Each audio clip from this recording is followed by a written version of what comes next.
الحمد للہ رب العالمین والصلاة والسلام علی سیدنا و سید الانبیاء والمرسلین وعلی آلہ واصحابہ واتباعہ اجمعین، اما بعد فاعوذ باللہ من الشیطان الرجیم، بسم اللہ الرحمن الرحیم۔ ولا يحسبن الذين كفروا انما نملي لهم خير لانفسهم انما نملي لهم ليزدادوا اثما ولهم عذاب مهين۔ وقال تبارك وتعالى في مقام آخر ثم كان عاقبة الذين أساءوا السوء أن كذبوا بآيات الله وكانوا بها يستهزئون۔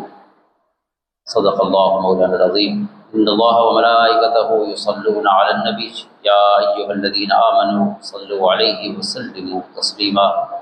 اللهم صل على محمد وعلى آل محمد وبارك وسلم۔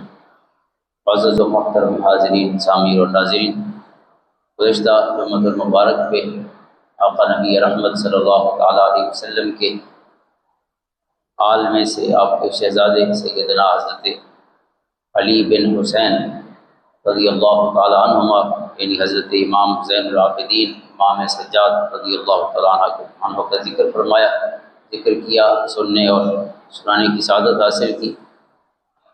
اور ظاہر مختصر سی آپ کی سیرت طیبہ کے حوالے سے گفتگو ہوئی۔ تو آپ کی سیرت مبارکہ اس طرح سجدوں سے، عبادت سے، تقوی اور ورع سے عبارت ہے، اسی طرح صبر کی اور حوصلے کی اور استقامت کی، برداشت کی، رواداری کی بھی ایک اہم مثال ہے دنیا کے۔ آج ہم آپ کے ذکر خیر سے آگے بڑھتے ہوئے ایک اور ہستی کا ذکر کرتے ہیں، اپنی زبانوں کو اس سے فیضیاب کرتے ہیں اور اپنی سماعتوں کو منور کرتے ہیں، اور وہ ذکر ہے عقیلت و بنی ہاشم، بطلت و کربلا، حضرت سیدہ طیبہ زینب الکبریٰ سلام اللہ علیہا رضی اللہ تعالیٰ عنہ۔ میدان کربلا میں آپ کا کردار بھی بہت نمایاں اور بہت ہی مثالی رہا، اور جو شعر ہے یقیناً اس نے آپ کی جو خدمات ہیں، یہ جو کارنامے ہیں، ان کو خوبصورتی سے خراج محبت پیش کیا ہے کہ حدیث عشق دو بابست کربلا و دمشق، یکے حسین رقم کر دیگر زینب، کہ حدیث کی کتاب کے دو باب ہیں، حدیث کی جو کتاب ہے اس کے دو باب ہیں، ایک باب کربلا میں حضرت امام حسین نے لکھا ہے، اور دوسرا باب دمشق میں حضرت زینب سلام اللہ علیہا نے لکھا ہے، جو حضرت امام علی مقام امام حسین رضی اللہ تعالیٰ عنہ کی ہمشیرہ ہیں، 1 سال آپ سے چھوٹی ہیں۔ آپ کی پیدائش جو ہے وہ 5 ہجری میں ہے، جو زیادہ معروف اور مسترد قول ہے، دیگر اقوال بھی ہیں۔ 5 ہجری میں یعنی حضور علیہ الصلوۃ والسلام کی حیات ظاہری میں ہی آپ کی ولادت ہے، اور تقریباً 6 سال حضور علیہ الصلوۃ والسلام کے قرب میں رہی۔ جس طرح آقا کریم علیہ الصلوۃ والسلام نے آپ کے بھائیوں سے، حضرات حسنین کریمین اپنے شہزادوں سے محبت فرمائی، انہیں اپنے کندھوں پہ سوار کیا، اپنے سینے مبارک پہ بٹھائے رکھتے، اسی طرح آپ 2 شہزادیوں کی 2 بہنیں، حضرت زینب کبریٰ اور حضرت زینب صغریٰ، حضرت امام علی مقام حسین رضی اللہ تعالیٰ عنہ کی 2 بہنیں ہیں، حضرت فاطمہ الزہرا سلام اللہ علیہا کی یہ صاحبزادیاں ہیں، حضرت زینب اور حضرت ام کلثوم، چھوٹی بہن جو ہے ان کا اسم گرامی ام کلثوم ہے، وہ آپ سے 1 سال یا 2 سال چھوٹی ہیں۔ تو ویسے دونوں کو عموماً مدینہ میں زینب ہی کہا جاتا تھا، دونوں کا نام زینب کبریٰ اور زینب صغریٰ، تو کبریٰ اور صغریٰ کے نام سے مشہور تھی، بڑی زینب اور چھوٹی زینب۔ اور یہ حضور علیہ الصلوۃ والسلام کی اپنی بڑی صاحبزادی حضرت زینب سلام اللہ علیہا سے محبت تھی کہ آپ نے انہی کے نام جو ہیں، حضور نے ہی نام رکھا اپنی نواسیوں کا، تو حضور علیہ الصلوۃ والسلام نے اپنی بیٹی کی محبت کی وجہ سے اپنی نواسی کا نام بھی زینب رکھا، تو زینب کبریٰ اور زینب صغریٰ۔ تو جو زینب صغریٰ ہیں وہ حضرت ام کلثوم کے لقب سے مشہور ہے، اور آپ زینب کے لقب سے مشہور ہیں۔ آپ کے کئی القاب ہیں، ایک لقب بہت مشہور ہے عقیلت و بنی ہاشم، یہ نام آپ کو حضرت عبداللہ ابن عباس رضی اللہ تعالیٰ عنہما نے دیا ہے، ان کے ساتھ منسوب ہے۔ اور ویسے تمام ہمارے ائمہ نے، محدثین نے بھی آپ کے تعارف میں یہ مبارک آپ کی صفت جو ہے اس کو بیان کیا ہے۔ مثلا اسد الغابہ میں علامہ ابن اسیر جزری رحمۃ اللہ تعالیٰ علیہ نے، اور اسی ریفرنس سے حضرت امام ابن حجر اسقلانی رحمۃ اللہ تعالیٰ علیہ جو بہت بڑے حدیث کے امام ہیں، الاصابہ فی تمہیز صحابہ میں آپ کے لیے یہ مبارک کلمات تعارفی انداز میں کہے ہیں کہ وکانت زینب و امراۃً عاقلۃً لبیبۃً حضرۃً، حضرت زینب جو ہیں بہت ہی عقل مند اور بہت ہی صاحب فہم و بصیرت خاتون تھی، یعنی عاقلہ، اسی کو عقیلہ بھی کہا جاتا ہے۔ تو حضرت ابن عباس نے جو لفظ دیا ہے وہ عقیلہ یا عاقلہ کا معنی ایک ہی ہے، انتہائی عقل مند اور بصیرت رکھنے والا ہونا۔ دوسری لبیبتاً، بہت ہی بلند حوصلہ۔ آپ دیکھیں کہ اسیران کربلا کی سالار تو پھر آپ تھی، حضرت امام علی مقام اور تمام شہزادے شہید ہو گئے میدان کربلا میں، لیکن اس کے بعد جو ہے وہ آپ ہی اس قافلے کی، جس پر جو خواتین تھیں یا بچے تھے یا ایک بیمار جوان حضرت امام زین العابدین تھے، تو ان سب کی کیئر کرنے والی یا ان سب کو سنبھالنے والی اور وہاں پہ ایک قائدانہ کردار ادا کرنے والی وہ حضرت بی بی زینب ہیں۔ اور پھر جو آگے امتحان ہے آپ وہ دیکھیں، آپ کا لقب ایک انہوں نے لکھا ہے حضلتاً، بہت ہی باوقار اور بلند کردار کی شخصیت، بہت ہی جرأت اور استقامت رکھنے والی، یعنی ایک خاتون پہلی دفعہ ایک قافلے کی امیر بنتی ہیں اور حالات بنا دیتے ہیں، لیکن پہلا امتحان یہ ہے کہ دو بڑے بڑے دربار ہیں، اور اگر ظلم کی تاریخ لکھی جائے تو شاید ان درباروں سے بڑا کہیں ظلم نظر نہ آئے۔ ان ظالموں کے سامنے کلمہ حق کہنا ہے، ان کی باتوں کا جواب دینا ہے، اور پھر جو جواب دینا ہے وہ اللہ کے قرآن سے دینا ہے، حضور صلی اللہ علیہ وسلم کی سنت سے دینا ہے۔ تو اس لیے ایک شخص نے کہا، خزیمہ اسدی نے، کہ میں نے جب حضرت زینب سلام اللہ علیہا کو بولتے ہوئے سنا تو یہ محسوس ہوا کہ زبان تو حضرت زینب کی ہے لیکن اس سے بول حضرت علی رہے، گویا ان کے والد جو ہیں باب مدینۃ العلم جو ہے وہ گفتگو فرما رہے ہیں۔ وہ فصاحت اور بلاغت، البیان والتبیین، فصاحت و بلاغت پر، عربی ادب پر بہت بڑی کتاب ہے معروف علامہ جاہز کی، تو اس میں حضرت بی بی زینب سلام اللہ علیہا کے کلمات کے لیے بڑے شاندار کلمات انہوں نے بیان کیے کہ آپ کے جو انداز ہے فصاحت و بلاغت کے باب میں، وہ گویا اس میں بھی حضرت علی اور مرتضیٰ رضی اللہ تعالیٰ عنہ کی وراثت جھلک رہی تھی۔ آپ نے جو کلام فرمائے، کیونکہ حضرت علی کا کلام تو بادشاہوں کا، یا کہتے ہیں بادشاہ کا کلام کلاموں کا بادشاہ ہوتا ہے، تو جس کو حضور صلی اللہ علیہ وسلم نے باب مدینۃ العلم یا باب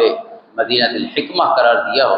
ان سے بڑھ کے فصیح اور بلیغ کلام کون کر سکتا ہے؟ لہٰذا اس وراثت کی بھی پوری امین تھی حضرت سیدہ زینب سلام اللہ علیہ۔ آپ نے سب سے پہلا امتحان تو اسی میدان میں تھا، میدان کربلا میں، کہ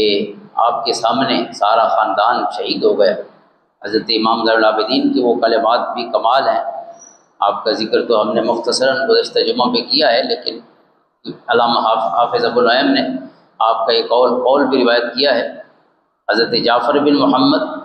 سلام اللہ علیہ و حضرت امام جعفر صادق جو آپ کے پوتے ہیں، وہ فرماتے ہیں کہ سئل علی بن الحسین عن کثرت بکائی، حضرت امام زین العابدین سے بہت زیادہ روتے رہنے کی، آپ کی آنکھیں ہمیشہ تر رہتی تھیں، امام زین العابدین زیادہ رونے کی وجہ پوچھی گئی تو انہوں نے فرمایا لا تلومونی فإن یعقوب فقد سبتا من ولدہ، کہ آپ قرآن پڑھیں اور میری بات آپ کو اور میری کیفیت سمجھ آ جائے گی کہ اللہ تعالیٰ کے نبی ہیں حضرت یعقوب علیہ السلام، ان کا بیٹا سبتا من ولدہ حضرت یوسف علیہ السلام ان سے بچھڑ جاتے ہیں، فبکا حتی بیضت عیناہ، تو روتے رہے اتنا جدائی میں کہ آنکھیں سفید ہو گئی۔ قرآن کہتا ہے وَبِيَضَّتْ عَيْنَاهُ مِنَ الْحُزْنِ، کہ غم اور دکھ کی وجہ سے ان کی آنکھیں مبارک سفید ہو گئی حضرت یعقوب علیہ السلام۔ وَلَمْ يَعْلَمْ أَنَّهُ مَاتَ، فرماتے ہیں یہ تو ابھی حضرت یعقوب علیہ السلام کو یہ پتہ نہیں تھا کہ وہ فوت ہو گئے، یعنی وہ اتنا رو رہے تھے، حالانکہ امید موجود تھی کہ واپس آ جائیں، اور واپس آ بھی گئے۔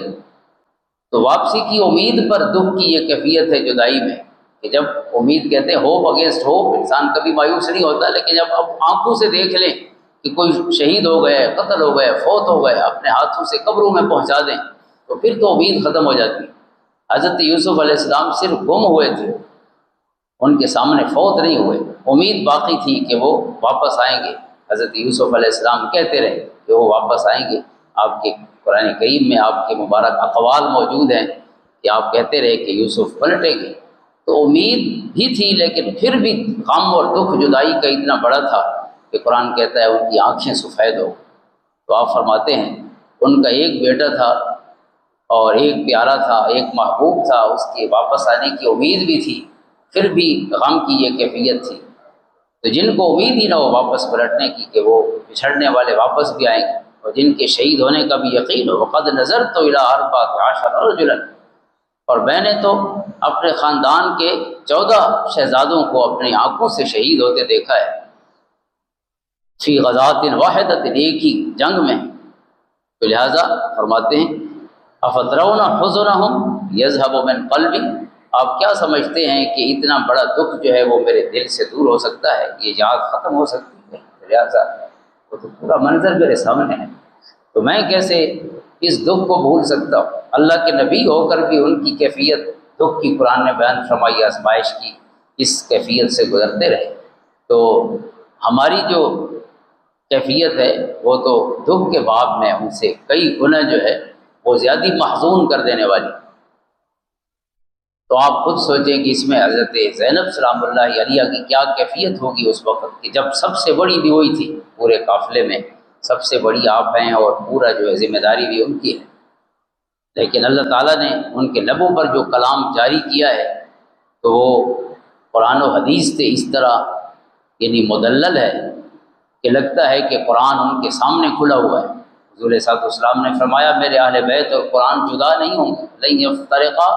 او لن یتفرقا حتی یرد علی الحوض، حوض کوثر تک فرمایا قرآن اور اہل بیت اکٹھے رہیں گے۔ تو جس طرح حضرت امام علی مقام امام حسین رضی اللہ تعالیٰ عنہ مدینہ طیبہ سے چل کر شہادت کے رتبے پہ فائز ہونے تک قدم قدم پہ قرآن پڑھتے رہے، قرآن سے استدلال فرماتے رہے، دشمنوں کے سامنے بھی قرآنی آیات پیش کرتے رہے، اپنے گھر والوں کو صبر کی تلقین فرماتے ہوئے بھی قرآنی آیات سے استشہاد فرماتے رہے، یا حضور صلی اللہ علیہ وسلم کی مبارک احادیث سے آپ کی سنت سے استشہاد فرماتے رہے۔ کوئی قدم ان کا اسلام اور قرآن و حدیث کی جو روشنی ہے، جو نور ہے، اس سے ہٹا نہیں۔ تو اس لیے حضرت بی بی زینب سلام اللہ علیہ آپ کی بھی کیفیت وہی ہے کہ آپ قرآن کی آیتیں پڑھتی ہیں، ہر قدم پر قرآن کی آیتیں پڑھ رہی ہیں۔ تو سب سے پہلے جب میدان کربلا میں 3 دن آپ رہی، جو ابن کثیر نے بھی لکھا، ابن اسیر نے بھی، جو ہمارے سب سے بڑے مورخ ہیں، بلکہ ابن کثیر جو ہیں وہ مورخ نہیں بلکہ محدث بھی ہیں، مفسر بھی ہیں، انہی کی تفسیر ہے آج بھی مکہ مدینہ میں جو درس حدیث دیتے ہیں، وہاں پہ علماء سعود جو ہیں وہ انہی کی تفسیر کا درس دیتے ہیں۔ حضرت علامہ ابن کثیر رحمۃ اللہ تعالیٰ علیہ کی جو تفسیر ابن کثیر کے نام سے مشہور ہے، تو ان کی ایک تاریخ بھی ہے البدایہ والنہایہ کے نام سے، جس کو عموماً تاریخ ابن کثیر کہا جاتا ہے۔ تو انہوں نے بھی ان کا ذکر کیا ہے، ان واقعات سب کا، کیونکہ وہ کرونالوجیکل انداز میں ان کی جو تاریخ لکھی ہوئی ہے سال کی ترتیب سے،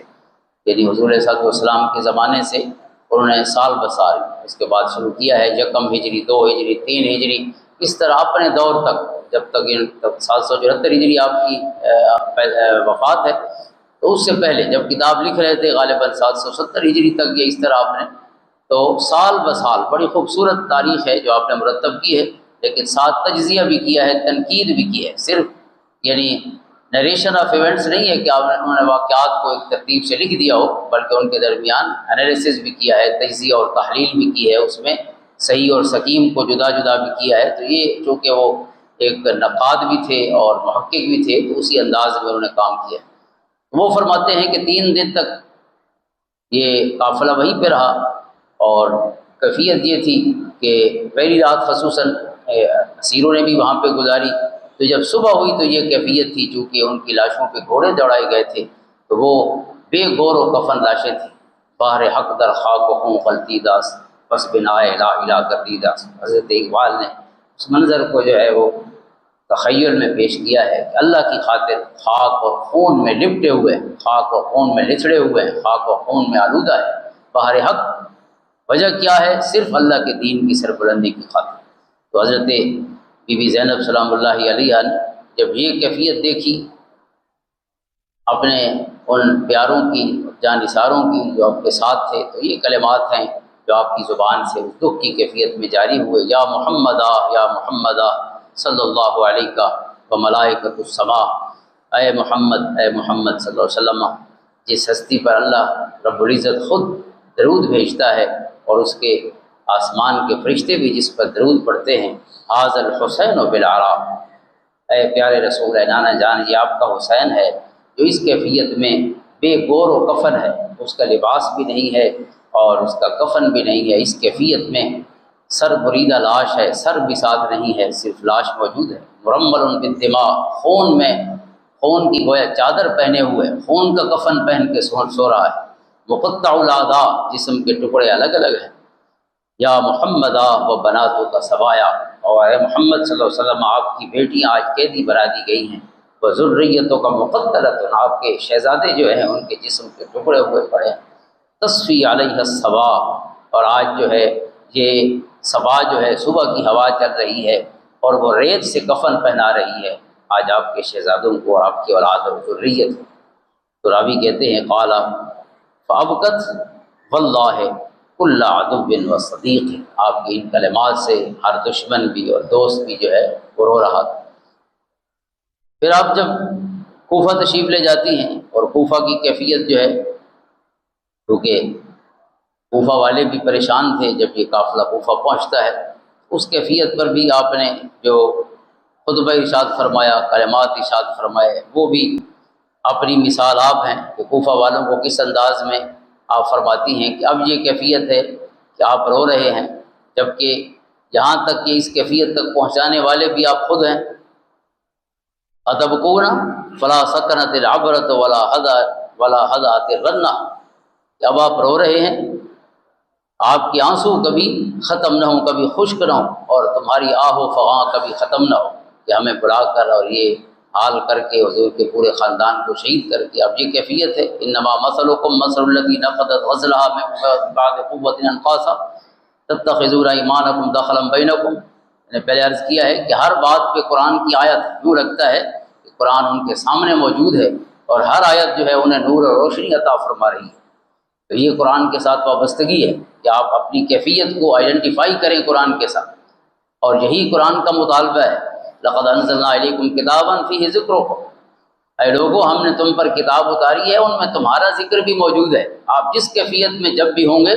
آپ کی ہر صبح و شام کو قرآن کریم نے اپنے انداز میں بیان کیا ہو، جیسے اس کو پڑھیں گے تو آپ کو لگے گا قرآن آپ کی باتیں کر رہا ہے، کبھی آپ کو تسلی دے گا، کبھی آپ کا غرور ختم کرے گا، کبھی دنیا پر آپ کا جو بھروسہ ہے اور گھمنڈ ہے قرآن کریم اس کی گردن توڑے گا، آپ کو بتائے گا کہ آپ جیسے اور بھی کئی اس طرح صحت مند اور جوان اور مختلف دیگر طاقتیں قوتیں رکھنے والے اس دنیا میں آئے ہیں، لیکن آپ دیکھیں اب کیا کیفیت ہے، کم اہلکنا من قریۃ بطرت معیشتھا فتلک مساکنہم لم تسکن من بعدہم الا قلیلا۔ آپ دیکھیں کتنی بستیاں ہیں جو ہم نے ہلاک کر دی، فلم تسکن من بعدہم الا قلیلا، دوبارہ بس بھی نہیں سکی۔ اللہ کے عذاب کی یہ کیفیت تھی۔ آج بھی دیکھیں قوم عاد اور ثمود جس جگہ تھے وہ جگہ آباد ہی نہیں تاریخ میں، اللہ کے عذاب کی یہ کیفیت تھی۔ تو اللہ تعالیٰ جب بھی انسان گھمنڈ میں غرور میں ہو تو یہ وہ آیتیں ہیں جو انسان کو انسان بناتی ہیں، اس کو اپنی حیثیت پہ لاتی ہیں۔ تو حضرت بی بی زینب فرما رہی ہیں کہ آپ کا حال تو اس عورت جیسا ہے، یہ قرآن ہی کی مثال، وَلَا تَكُونُوا كَالَّتِي نَقَضَتْ غَزْلَهَا مِن بَعْدِ قُوَّةٍ أَنْكَاثًا۔ سورۃ نحل کی آیت ہے کہ اس عورت کی طرح نہ ہو جاؤ کہ جو صبح سے شام تک سود کاٹتی رہتی ہے اور شام کو اپنے ہاتھوں سے خود ہی ادھیڑ دیتی ہے، اپنا کاتا ہوا سارے دن کا سود جو ہے اپنے کام پر خود ہی پانی پھیر دیتی ہے۔ یعنی انسان کو، یعنی آپ اہل کوفہ کو کہہ رہے ہیں کہ ایک طرف آپ مومن ہیں، کلمہ پڑھنے والے ہیں، دوسری طرف اپنے ایمان کا خود ہی ستیہ ناش کر دیا ہے، کہ آپ کی یہ کیفیت ہے کہ حضور علیہ الصلوۃ والسلام کے شہزادوں کو، ان کے گھرانے کو بغیر کسی وجہ کے کسی کو بھی کوئی قتل کرے، قرآن کہتا ہے من قتل مؤمنا متعمدا فجزاؤہ جہنم خالدا فیہا، وہ جہنمی ہے اور ہمیشہ رہے۔ جو کفار کی سزا ہے وہ قاتل کی سزا ہے، جس نے کسی مومن کو بغیر وجہ کے قتل کی۔ تو آپ یہ دیکھیں کہ اس یہاں کیفیت کیا ہوگی، تو آپ کو قرآن کی آیت جو ہے بطور استدلال کے پیش فرماتے ہیں۔ پھر فرماتے ہیں واللہ فابکو کثیرا وضحکو قلیلا، اللہ کی قسم زیادہ رونا چاہیے آپ کو اور کم ہنسنا چاہیے۔ ویلکم یا اہل الکوفہ، تمہارے اوپر افسوس ہے اے کوفہ والو، الا ساء ما سولت لکم انفسکم من سخط اللہ علیکم وفی العذاب انتم خالدون۔ پھر قرآن کی آیت آپ دیکھیں کہ پوری گفتگو جو ہے ہر دلیل قرآن سے لا رہی ہے اور ہر شاہد جو ہے وہ قرآن سے لا رہی ہے۔ قرآن کریم فرماتا ہے کچھ لوگ وہ ہیں کہ جن کے اعمال ایسے تھے کہ انہوں نے اپنے اعمال سے اپنے رب کو ناراض کر دیا۔ وفی العذاب انتم خالدون، قرآن کریم نے کہا وفی العذاب ہم خالدون، وہ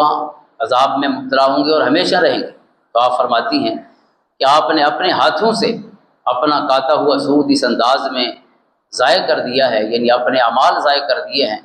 کہ اپنے رب کو ناراض کر دیا، اور رب کی ناراضگی کا نتیجہ قرآن بیان کرتا ہے کہ پھر وفی العذاب ہم خالدون، اگر نتیجہ یہ ہے کہ عذاب میں ہمیشہ رہیں گے۔ اتدرون ای قبض لرسول اللہ صلی اللہ علیہ وسلم فریتو، تمہیں پتہ ہے کہ تم نے کس ہیرے کو قتل کیا ہے۔ اللہ اکبر، جو حضور کے کندھوں پہ سوار کرتے تھے، کریم آقا نے جن کو جنت کے جوانوں کا سردار فرمایا، رب نے جن کے لیے یہ بشارت اتاری ان الحسن والحسین سیدا شباب اہل الجنہ، تم جانتے بھی ہو کہ وہ کون تھا۔ ای قبض، رسول پاک صلی اللہ علیہ وسلم کے کس جگر کے ٹکڑے کو تم نے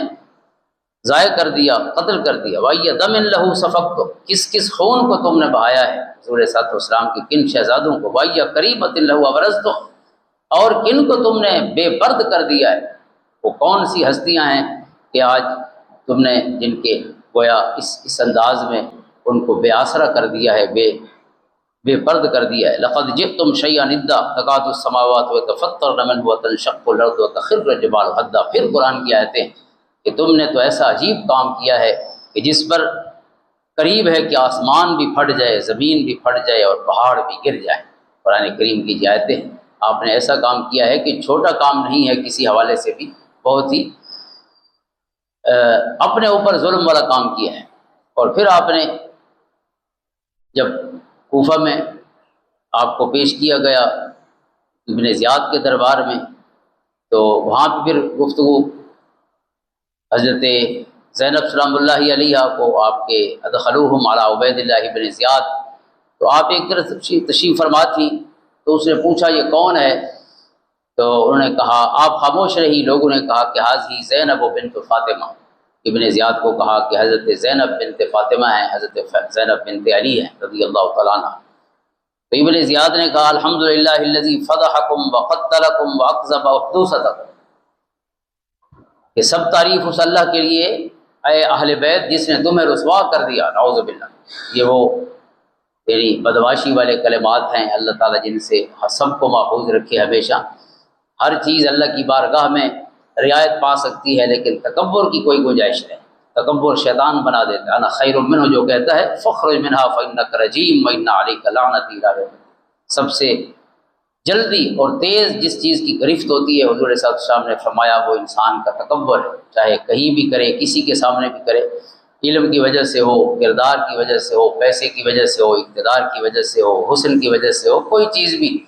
جو تکبر کا ذریعہ بنے، تکبر عزازی اللہ خوار کرد بزندان لعنت گرفتار کر۔ حضرت شیخ سعدی شیرازی کہتے ہیں کہ اس نے تو شیطان کو زندان لعنت میں گرفتار کیا ہے، ان علیک لعنتی کی جو اسے وعید سنائی گئی ہے تکبر کی وجہ سے۔ تو یہ تکبر بھرے کلمات ابن زیاد کہہ رہا ہے، اللہ رب العزت نے نعوذ باللہ تمہیں رسوا کر دیا،